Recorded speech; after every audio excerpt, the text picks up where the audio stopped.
Olá, meu povo, está começando mais um E Pode, o videocast da SMAP. A mesa colorida hoje está mais uma vez 100% feminina. E dessa vez não foi por acaso, foi proposital, viu? Sabe por quê? Porque hoje nós vamos conversar com 3 das 8 juízas deste tribunal que terão seus trabalhos publicados aqui pela Escola Judicial de Pernambuco. E esse número também não é por acaso. São 7 dissertações de mestrado e uma tese de doutorado, ou seja, 8 trabalhos de 8 mulheres, 8 juízas, em homenagem ao 8 de março, o Dia Internacional da Mulher. O evento de lançamento oficial das revistas vai ser aqui na SMAP, no dia 20 de março, com uma vasta programação voltada à promoção da igualdade de gênero.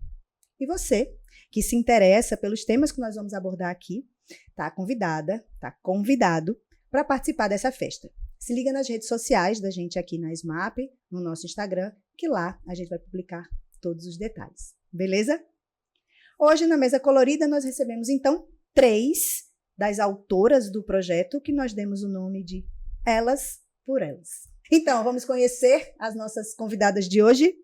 Estão aqui comigo doutora Priscila Patriota, doutora Raquel Barofaldi e doutora Flávia Figueira. Antes de começar um passeio aqui sobre os temas dos seus trabalhos, eu queria saber como é que vocês veem essa iniciativa da SMAP de publicar esses trabalhos. É uma chancela e tanto, né? Quem é que fica com a ficha 1? Raquel. Pode ser, começamos aqui. Pois é, Mônica, a escola realmente está de parabéns. Né? Eu vou começar falando que teve um evento semelhante no final do ano passado na EFAM, na Escola Nacional de Formação de Magistrados, em Brasília. E foi um evento também semelhante a esse, de lançamento de teses de dissertação de mulheres. E lá lançaram o livro de 3 mulheres. Então, imagina a Escola Judicial de Pernambuco lançando o livro de 8 mulheres. Né? É um incentivo e tanto para magistradas, né, para mulheres juristas. Então, a iniciativa da escola, eu acho que, eu desconheço outra igual, eu acho que é única, né, e vem aí junto, né, com essa força que a Resolução 540 trouxe, que é da paridade, né, igualdade de gênero dentro do Poder Judiciário.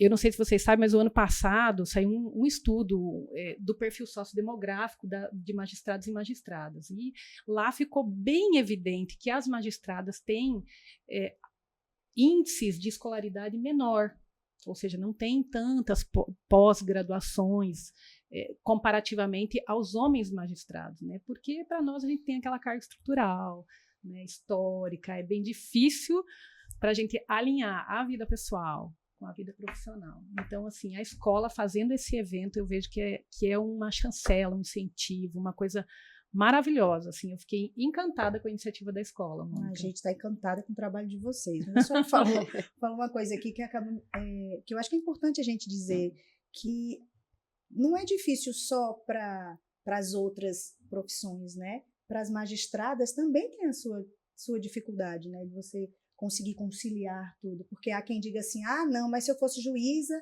eu conseguiria, né? Minha vida seria mais fácil. Será que é assim mesmo, né? Acho que não, viu?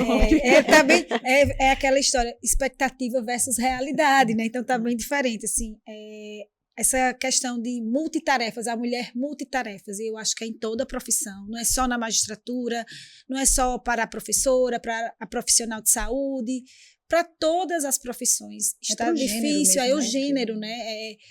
Além da profissão, a mulher tem diversas outras tarefas que muitas vezes não são percebidas pela sociedade em geral e que demandam muito tempo.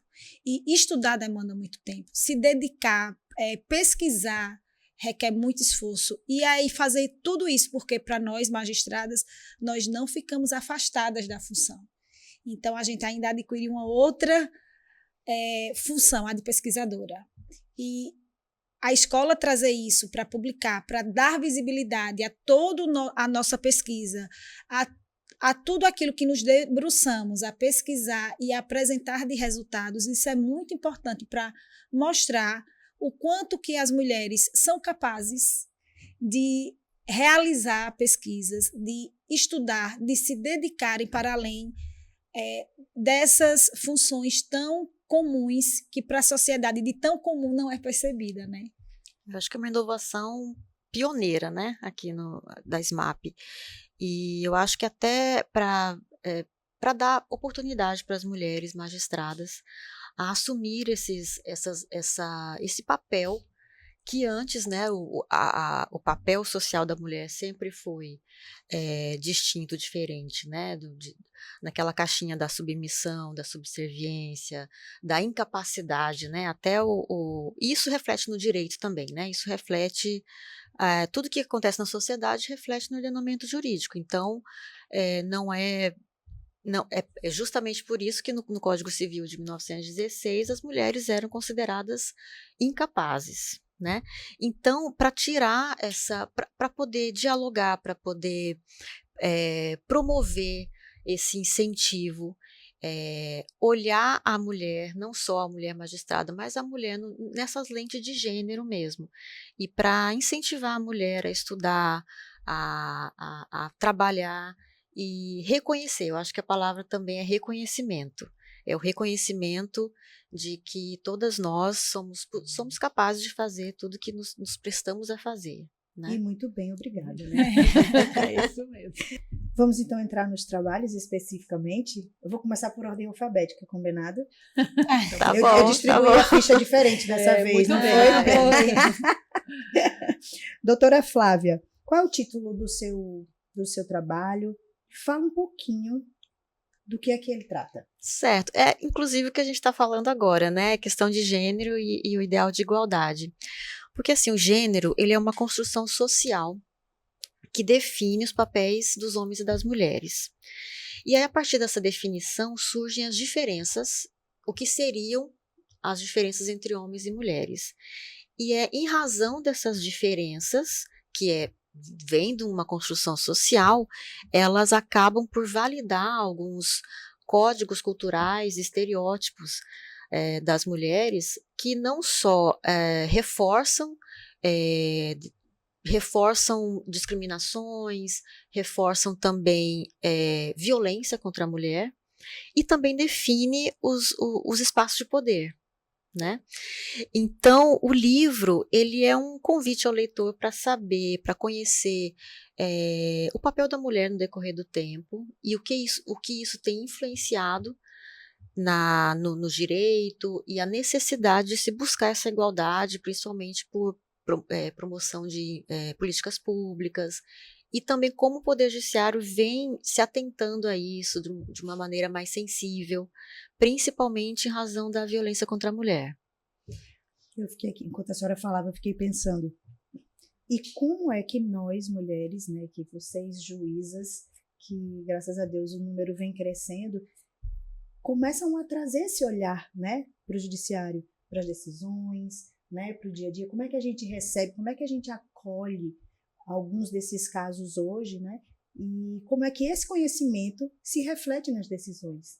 Sim. Não é? Eu acho que isso acaba trazendo esse olhar diferenciado mesmo para o dia a dia, consequentemente para os resultados que são apresentados à sociedade, né? Sim, e assim, pessoalmente eu ainda tenho a experiência de ter atuado por muitos anos na vara do júri de Olinda, e eu percebi, assim, claramente, visivelmente, o aumento de feminicídio da pandemia para cá. Então, isso tem algum sentido. Então, a gente tem que buscar esse sentido, a gente tem que entender o que está acontecendo na sociedade, o que está provocando isso, e como a gente faz para conscientizar, né? Porque a questão de gênero, ela demanda vários fatores. Então, como é algo muito internalizado, uma construção social, cultural, ela demanda a instituição, né, a promoção de políticas públicas, ela demanda também vontade política, mas a vontade política, ela também precisa que o combate à invisibilidade da mulher, porque não há como implementar política de um grupo que é invisível, né? Então, que não está aos nossos olhos, né? Mas eu entendo que, nesse caso, precisa principalmente de conscientização coletiva, porque é através da educação, de entender por que a mulher é vista dessa forma, por que ela tem essa função social desde sempre, para poder quebrar justamente esse ciclo de violência. E que fique claro que esse não é um papel só das mulheres. Não. Esse é um papel coletivo mesmo, não, né? então, isso, Só então a assim, colaboração que os homens podem exato, dar também, porque né? quando a gente fala de feminismo, a gente não fala só com relação à opressão das mulheres. Na verdade, a gente quer atingir os homens e trazê-los como aliados. Né? Porque assim, o patriarcado, que é justamente esse sistema de opressão, né, de construção social, em que as mulheres são vistas com esse papel de subserviência, o patriarcado ele não é um sistema prejudicial só às mulheres. Ele também é prejudicial aos homens na medida em que impõe essa pressão que o homem não pode ser sensível, não pode ser vulnerável.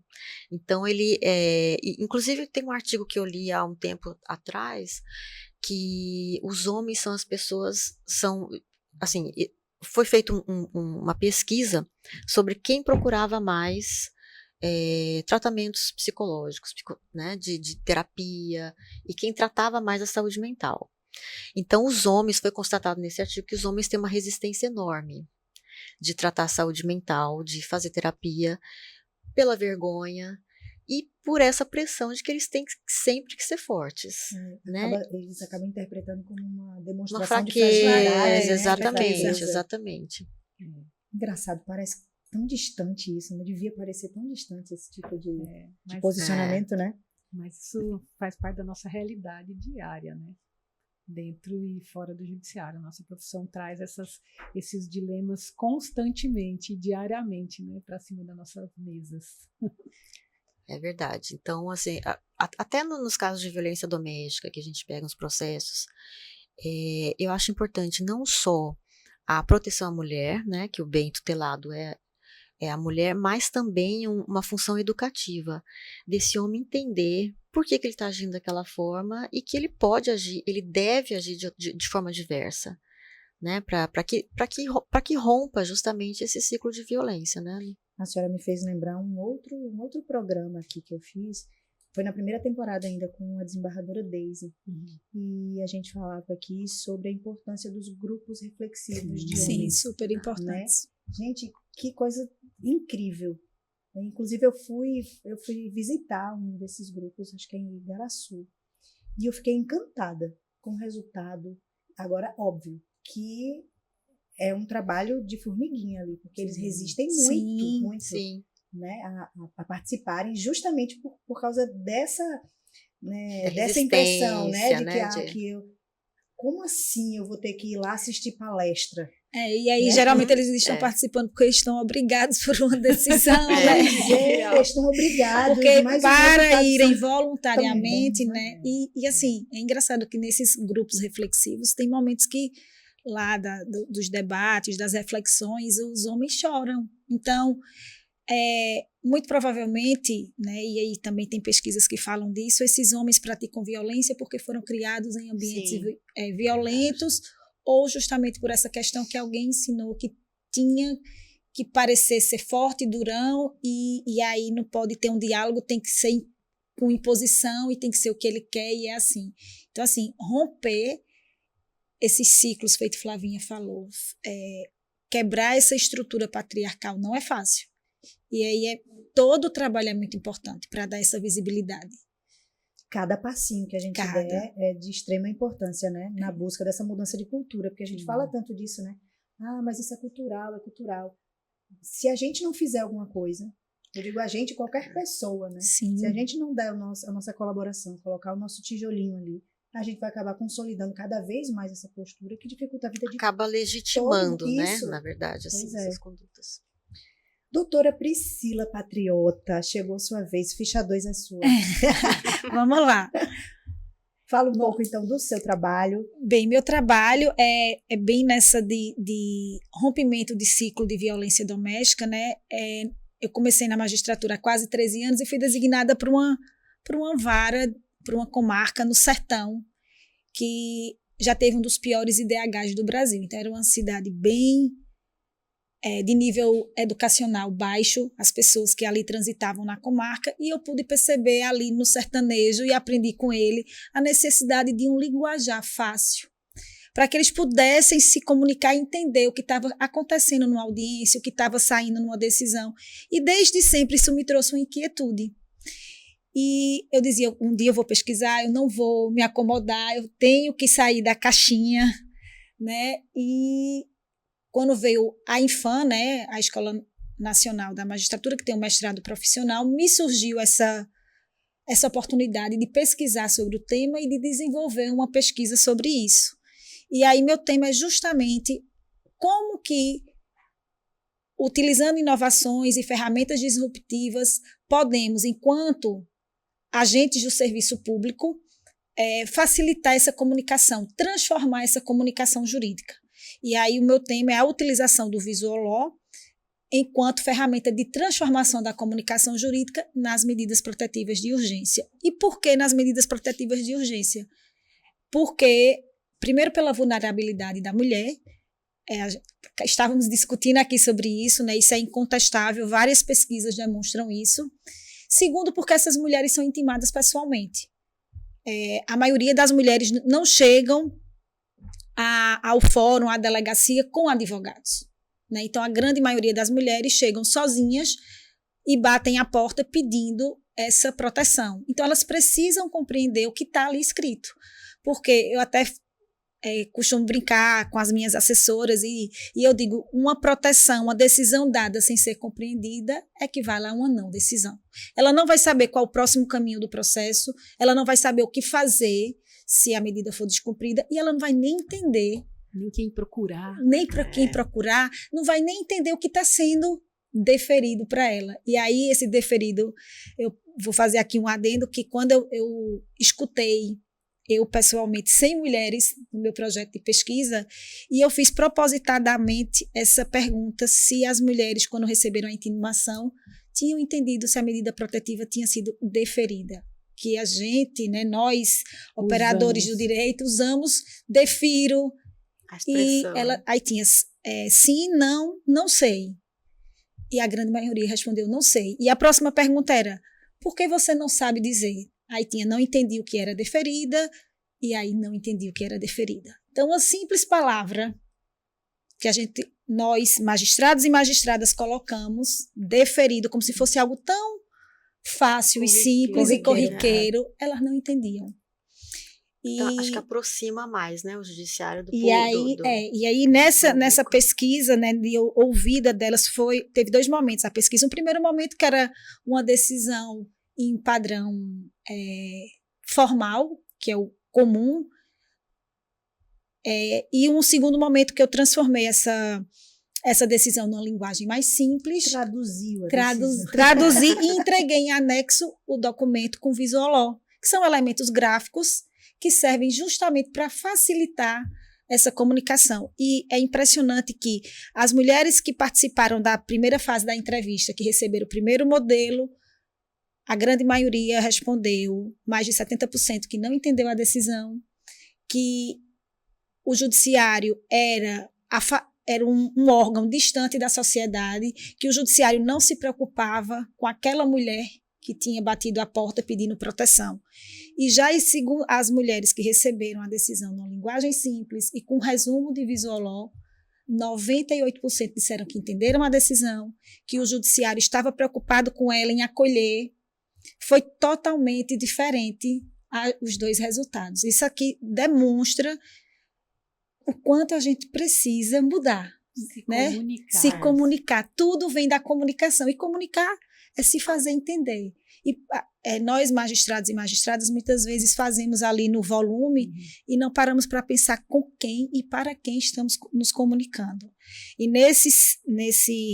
falando mais precisamente da violência doméstica, as pesquisas inúmeras que existem no Brasil, a mulher, a vítima, ela é negra, ela é pobre, ela tem um baixo índice educacional, então ela tem cor, ela tem classe social, né? Então precisamos nos preocupar para poder romper esse ciclo de violência, porque se ela não entender o que fazer, quem procurar, para Ou que onde não ir fazer, né? ou o que não fazer, né? Elas vão continuar sem proteção. O ciclo não vai ser rompido. Tem uma pesquisa nacional que foi feita em 2023, uma das maiores no Brasil, que coloca que as mulheres, do Data Senado, que as mulheres não entendem, a maioria das mulheres, as medidas de proteção. O que Né? são O exatamente que as são? medidas de proteção? Elas não né? O que é que eu posso entendem. esperar delas, né? Então, se nós nos comunicarmos com ela com uma linguagem ainda mais difícil, vai ser um papel que recebeu. E nesse processo de pesquisa e de ouvir as vítimas, eu perguntava às que diziam que não tinham entendido o que é que ela tinha feito. E é impressionante. A maioria procura um amigo ou alguém da família. E eu perguntava, e aí, você continuou entendendo? Conseguiu entender? Não. E você não procurou aqui, não? Não. E aí eram sempre perguntas objetivas, mas elas iam falando e eu ia anotando. E aí eu perguntei se ela achava que o juiz tinha que, ou a juíza, mudar a forma de escrever. Eu nunca me apresentava como juíza. O juíza estava sempre, como juíza, estava sempre informal e para deixar bem à vontade, né? E aí ela disse, não, o erro está em mim. Não está no juiz ou na juíza, o erro está em mim, que eu não sei ler, não aprendi, não tenho muito estudo. E aí uma outra disse assim, eu disse, por que você não veio no judiciário? Ela disse, eu não tenho dinheiro para vir aqui. Eu não sabia o que é que eu tinha que fazer, então eu não vim aqui. E aí relatava que já tinha tido vários descumprimentos. Então, assim, precisamos nos preocupar com a forma com que estamos nos comunicando. Né? O destinatário do nosso serviço público é o jurisdicionado, é a jurisdicionada.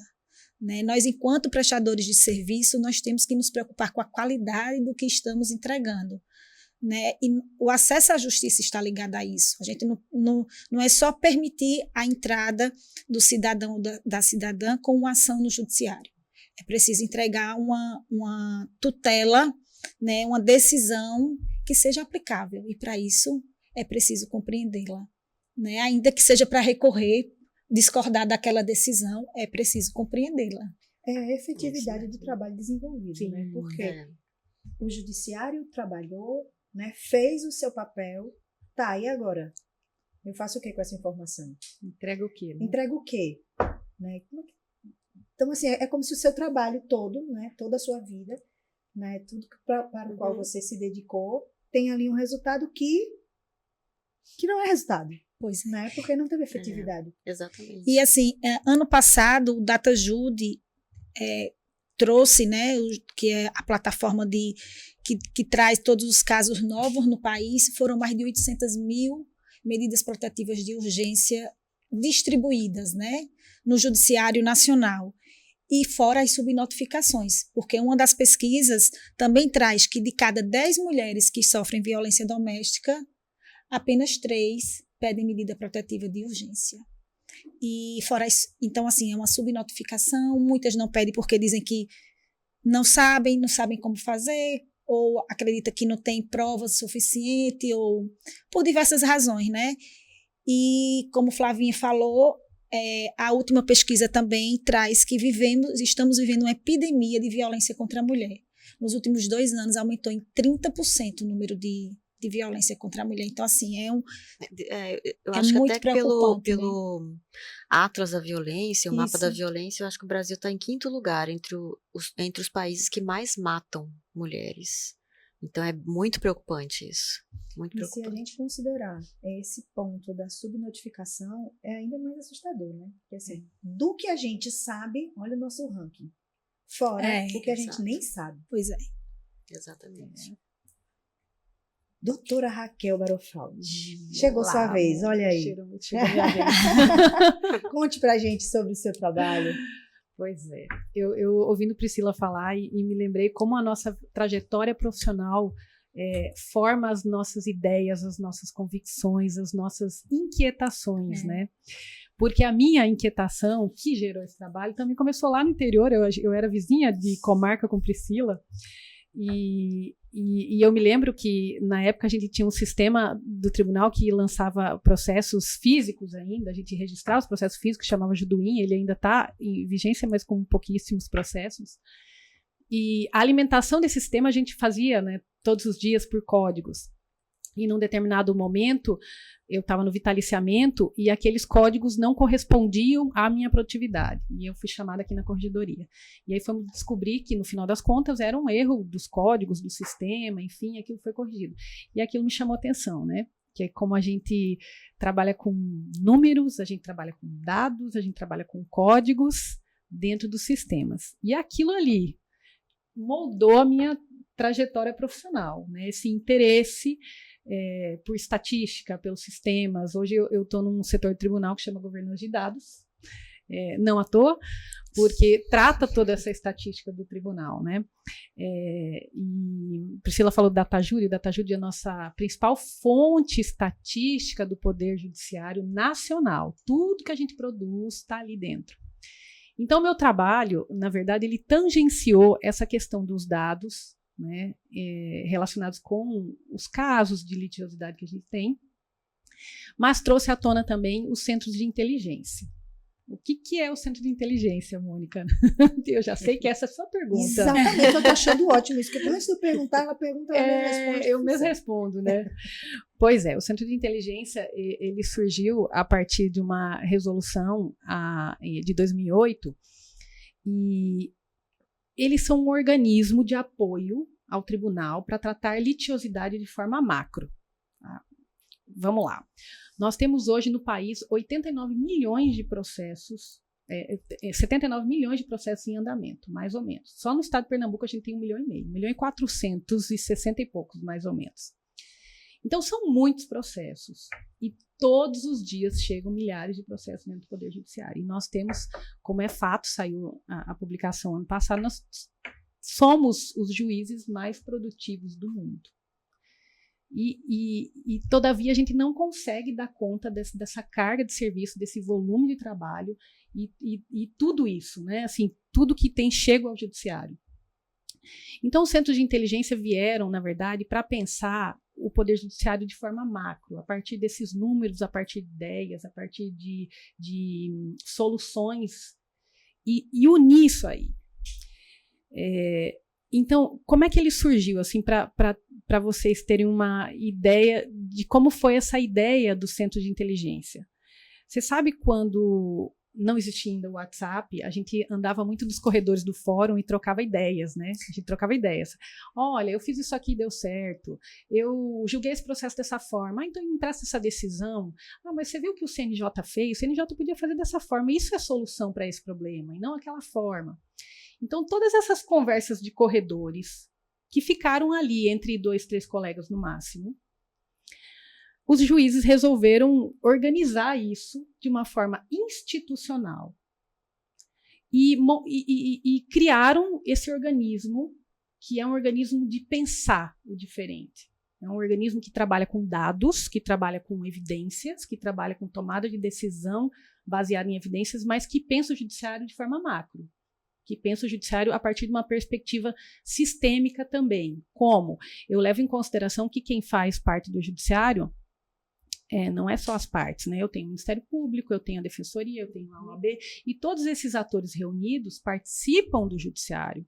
São os atores que, agindo bem, também colaboram para um judiciário melhor. Né? Porque a gente tem hoje, a gente sabe, é senso comum, na verdade, que a gente tem muitos processos, que o judiciário é moroso, que o judiciário é lento, entre outras reclamações que a gente, de vez em quando, tem que enfrentar por aí. Né?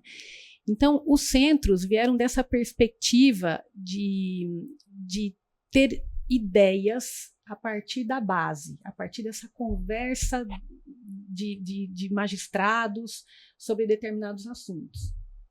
Isso trouxe para dentro do CNJ, o CNJ abarcou essa ideia e determinou que todos os tribunais instalassem esses centros de inteligência para trabalhar com essa litigiosidade macro, que não é dentro do processo, é fora do processo. Eu não preciso de um processo para resolver o problema. Não é um caso concreto. Não é um caso concreto. São fatores externos. São fatores externos. Bom, pensar de forma sistêmica e colaborativa. Colaborativa. Né? Pensamento sistêmico da professora Thaís Schilling, maravilhosa. Então, um exemplo. Quando o CIJUSP, aqui a gente tem um centro de inteligência, o CIJUSP, quando ele foi formado, inicialmente, A senhora tem ideia de quando que ele foi? 2018, aqui no tribunal. Quando ele foi formado aqui no Tribunal de Justiça de Pernambuco, houve um diagnóstico de que a Compesa estava interpondo muitas ações de cobrança, muito mais do que o ordinário. Então, o Centro de Inteligência fez esse diagnóstico e fez o quê? Sentou com a Compesa para conversar. Como é Compesa, o que está acontecendo? Vamos entender o que está acontecendo. E, realmente, a Compesa, o jurídico da Compesa, os diretores da Compesa receberam o Centro de Inteligência muito bem e foi diagnosticado que eles tinham problemas e estavam reestruturando a parte de cobrança deles. E estavam com essa dificuldade. Então, eles simplesmente jogavam para dentro do judiciário aquilo lá sem nenhum filtro. E o Sijusp, o nosso Sijusp, o Centro de Inteligência, ajudou a Compesa a estruturar o jurídico deles e o setor de cobrança para que eles fizessem alguns filtros, por exemplo, não interpor ação de ações que estavam prescritas, por exemplo. Esses filtros diminuíram em quase 30% o ajuizamento de ações da Compesa. Né? Então, essa articulação, né, que proporcionada pelo Centro de Inteligência evitou que essas ações viessem para dentro do judiciário. Precisou de um processo para isso? Nenhum. Precisou de uma mesa como essa para a gente sentar pensar numa solução. Então, essa articulação, hoje tem sido chamado de jurisdição administrativa, que é pensar o grande, é pensar o macro, é sair daquele corredor ali um pouquinho e ver, olha, está acontecendo com você também? Está acontecendo com você também? Então tem alguma coisa errada. Para evitar a judicialização, evitar né? o efeito estufa. Evitar o efeito estufa e aquele empurra de lá e empurra de cá, né? Não é comigo, não é contigo. O problema é teu, segura que o filho é teu. E essa ideia do centro, rapidamente ela disseminou, né? Como disse Fernanda Torres agora no Oscar, né? Ela falou assim, a ideia pegou, né? Pegou.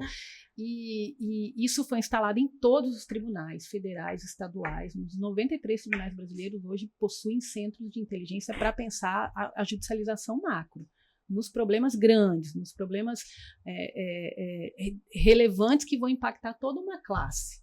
Toda uma litigiosidade. Hoje a gente tem, né, a litigiosidade repetitiva, a litigiosidade predatória, que tem sido muito falado. Né? Os centros estão trabalhando em cima disso. Isso impacta na morosidade do judiciário, né? Exatamente. Porque ações desnecessárias desaguam em uma morosidade excessiva, né? Porque ao invés do magistrado e magistrada ter que se debruçar em uma ação que de fato deva ser enfrentada, tá tendo que tratar dessas questões que podem ser solucionadas de outras formas, e também como acho Raquel, que tem uma né? cultura de judicialização, né? Assim, Sim. tudo as pessoas querem buscar o judiciário. E é curioso, né? Né? E o judiciário demora, mas tudo vou botar na justiça.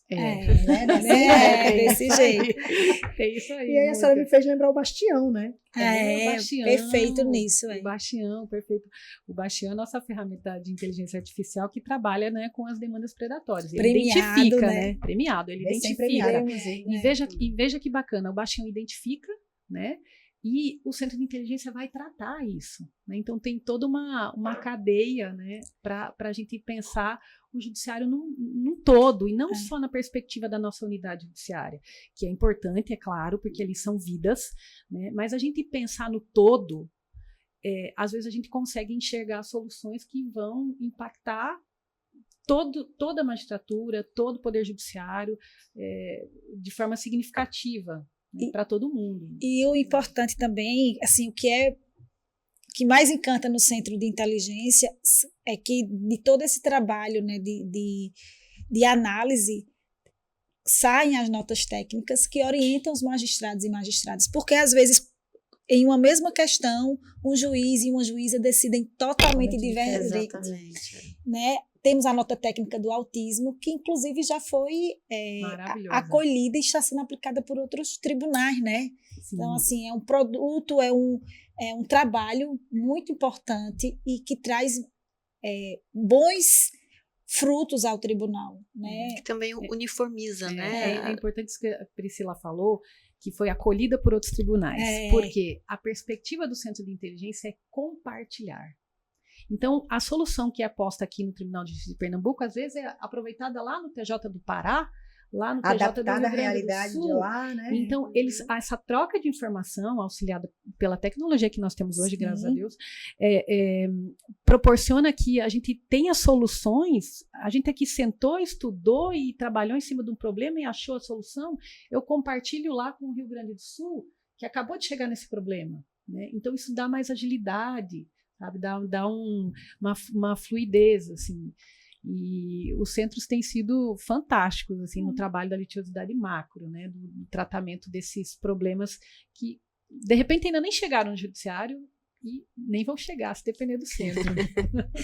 Ouvindo vocês aqui, eu fiquei pensando que, além do produto, né, do fruto que é o lançamento do trabalho de vocês, a revista é o fruto de todo esse desempenho, eu vejo o uso prático dos resultados das pesquisas de vocês. Sim. E aí, tanto como servidora, quanto como cidadã e como mulher, dá essa sensação boa, sabe? De ver assim, olha só, não estavam aqui pesquisando o sexo dos anjos, não.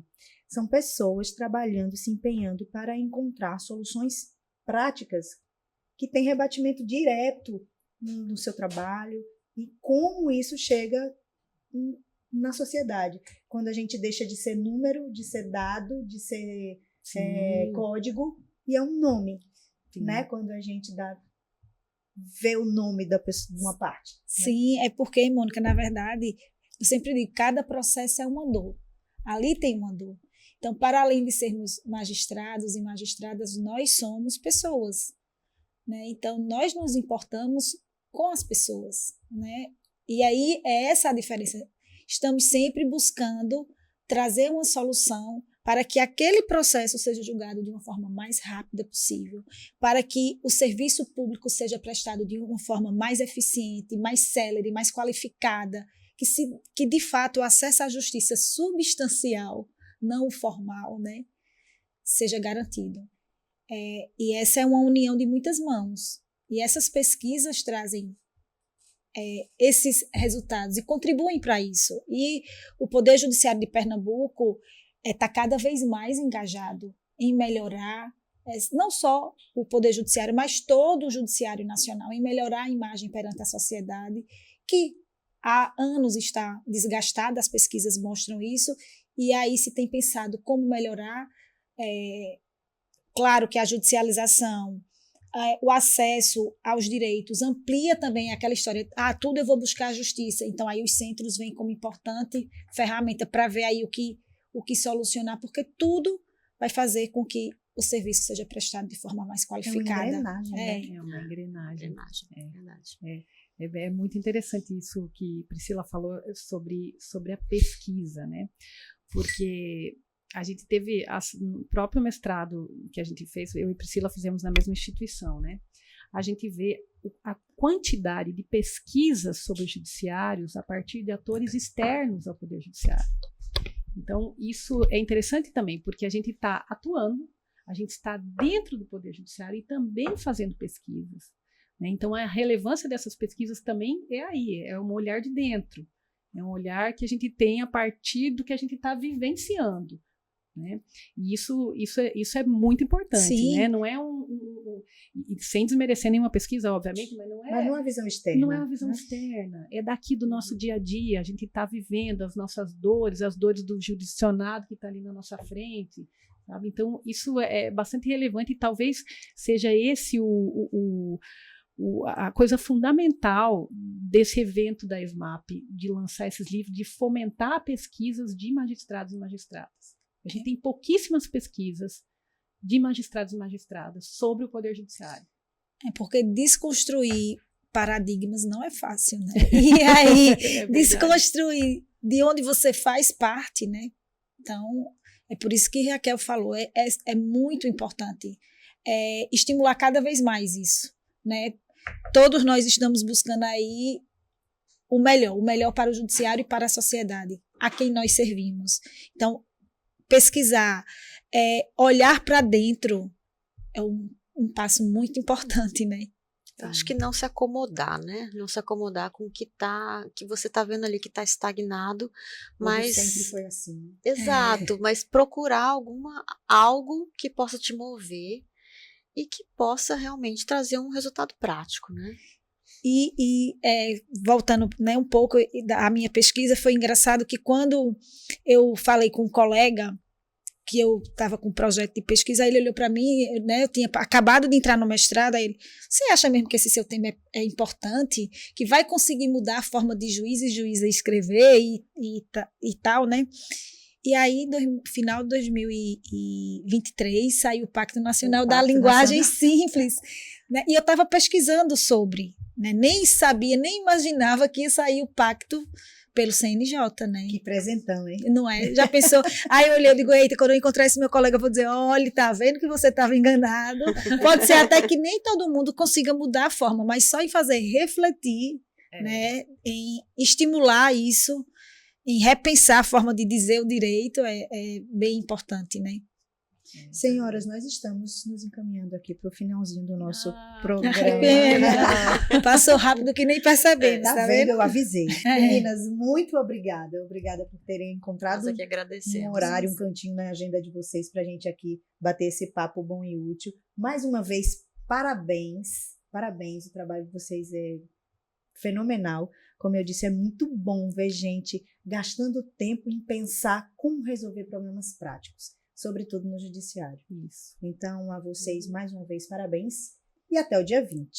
Você que nos acompanha aí, não perca o próximo episódio, parte 2 do Elas por Elas. Um cheiro para vocês, tudinho, e até dia 20.